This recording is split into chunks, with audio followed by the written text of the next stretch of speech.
नमस्कार दोस्तों, BPSC TRE शिक्षक का जो परीक्षा था फेज 3 का वो लगभग समाप्त हो चुका है। लेकिन कुछ मांगे ऐसी हैं जो परीक्षा के पहले से ही छात्र करते आ रहे हैं और एक भारी मात्रा में छात्र इसको लेकर परेशान भी हैं। अगर रिजल्ट भी आता है तब भी लगता है कि इन मांगों को छात्र जारी रखने वाले हैं और इस पूरे मुद्दा पर नवीन सर से बात करेंगे। सबसे पहले सर, स्वागत है आपका। जी, बहुत-बहुत सर, धन्यवाद। परीक्षा तो समाप्त हो चुका है, लेकिन कुछ मांगों को लेकर छात्रों में अभी भी परेशानी चल रही है सर।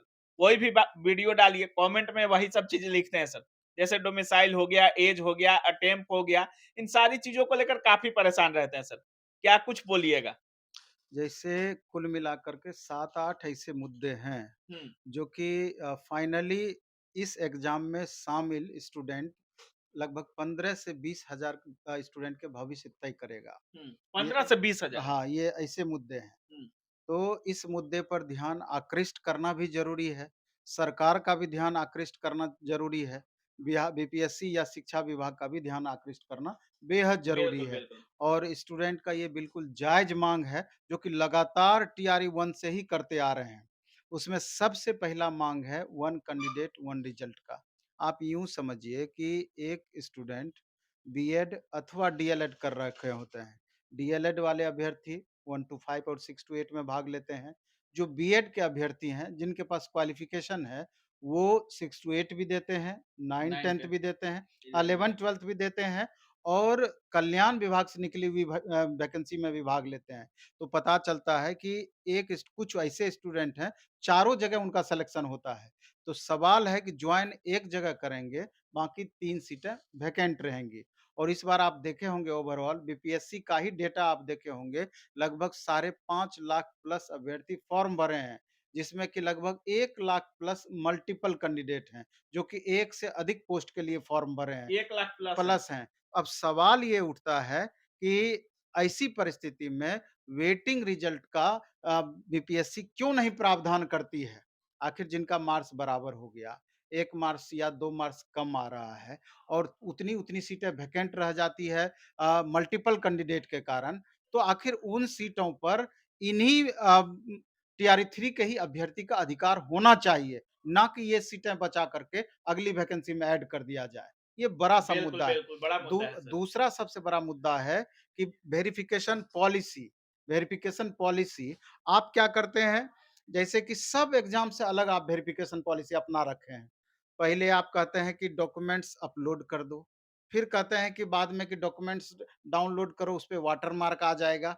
फिर आप उसी वाटरमार्क वाले डॉक्यूमेंट्स के आधार पर वेरीफ़ाई कर लेते हैं। बच्चे जब जॉइन कर लेते हैं, अभ्यर्थी जब टीचर बन जाते हैं, उसके बाद दोबारा आप वेरीफ़ाई उसको करवाते हैं, तब जाके दूध का दूध और पानी का पानी और करवाते काफी हैं। पकड़े भी तो उस जाते हैं समय सर। हर डिस्ट्रिक्ट में 300-400 अभ्यर्थी बाद में फर्जी दस्तावेज वाले पकड़ाए, बिल्कुल। सब्जेक्ट कॉम्बिनेशन गलत वाले पकड़ाए और अलग-अलग कारणों से पकड़ाए। तो अगर ये शुरू में ही पकड़ा जाते ये अभ्यर्थी, तो उतनी सीटें जो खाली रहती, आप समझिए कि 38 जिला है, अगर 200-300 करके अभ्यर्थी भी एक डिस्ट्रिक्ट से बाहर निकल रहे हैं, तो 10,000 सीट तो ऐसे ही चला जा रहा है। तो ये 10,000 सीटों पर जो वेटिंग वाले कैंडिडेट रहते या जिनका मार्क्स बराबर हो गया, उनका समायोजन होता कि नहीं होता? तो ये सरकार की पॉलिसी कहीं न कहीं बहुत गलत पॉलिसी है, जिसको कि सुधार करने की बिल्कुल ही कोशिश करनी चाहिए। इसके अलावा आप देख लें जैसे सप्लीमेंट्री रिजल्ट तो इसी से रिलेटेड हो गया पूरी तरीके से। सप्लीमेंट्री रिजल्ट में जिस तरीके से अब देखें 24 केस कोर्ट में था। हुँ। टीआरई 1 के संदर्भ में जिस हिसाब से कोर्ट अपना डिसीजन सुनाई है, तो वहाँ पर अब लगता है कि छात्र के हित में सप्लीमेंट्री रिजल्ट टीआरई 1 अगर देती है, टीआरई 2 में भी देना होगा, टीआरई टियर 3 3 में में भी भी। देना होगा। बिल्कुल। सवाल यहाँ उठता है कि बिहार के संदर्भ में एक बात और है कि जो पिटिशनर बनते हैं, लाभ सिर्फ़ उन्हीं को दिया जाता है, लेकिन इस बार कहा जा रहा है कि लाभ सबको दिया जाएगा। तो सवाल ये उठता है कि लाभ सिर्फ़ उन्हीं को क्यों?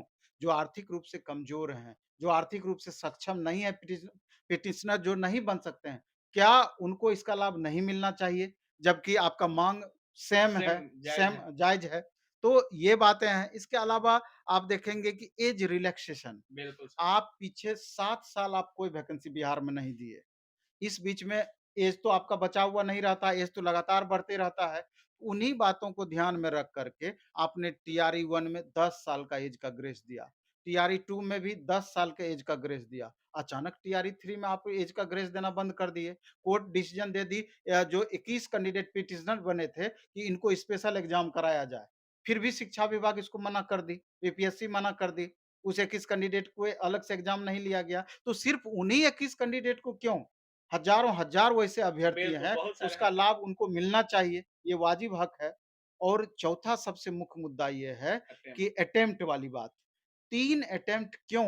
3 अटेम्प्ट का फाउंडेशन क्यों? अभी तक आप क्लियर नहीं किए हैं कि 3 ही अटेम्प्ट रखा जाएगा या 5 अटेम्प्ट किया जाएगा या अटेम्प्ट पूरी तरीके से हटाया जाएगा। और एक ही साल के अंदर इतनी वैकेंसी आ नहीं, गई और अटेम्प्ट भी सवाल खत्म हो जा रहा सवाल है। ये उठता है कि अटेम्प्ट वाला मामला क्यों?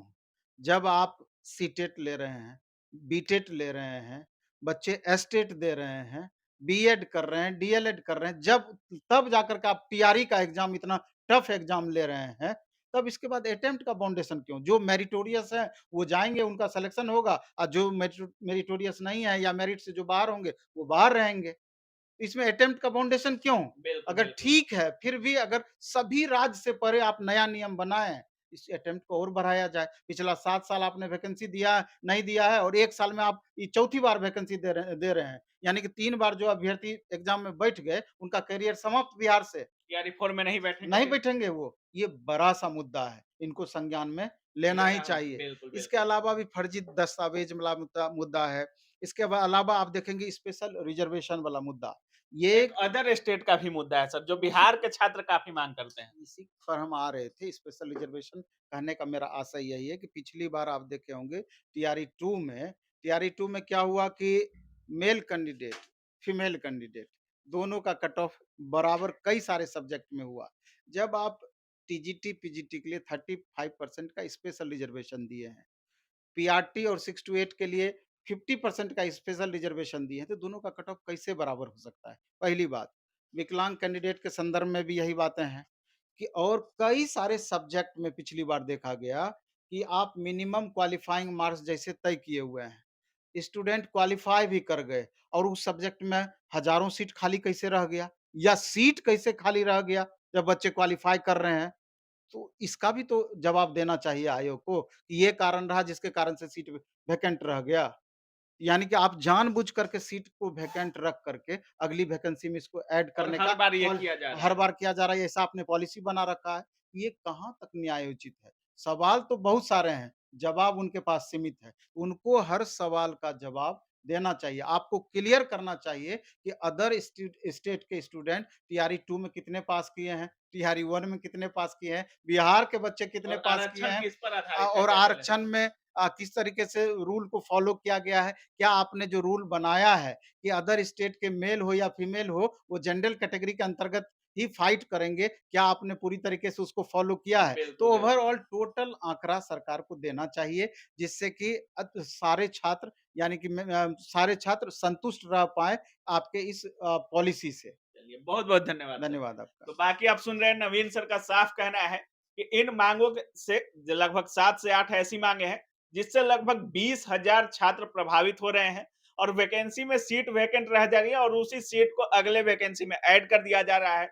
जैसे टीआरई 3 का जो खाली पद होगा, उसको टीआरई 4 में ऐड कर दिया जाएगा। अब टीआरई 4 में जो खाली लोग बचेंगे, उनको 5 में। तो ये कब तक चलेगा और कितना जायज़ है? बाकी सर का साफ कहना है कि इसको संज्ञान में लेना चाहिए। कोर्ट के फैसले के बाद भी बोर्ड नहीं सुन रही है। इन सभी चीज़ों पर कहीं न कहीं संज्ञान लेना चाहिए आयोग को। बाकी आप क्या कुछ सोच रहे हैं इस पूरे वीडियो के बारे में? अपनी राय कमेंट सेक्शन में ज़रूर रखिएगा। आप देख रहे थे काबिल न्यूज़। जय हिंद।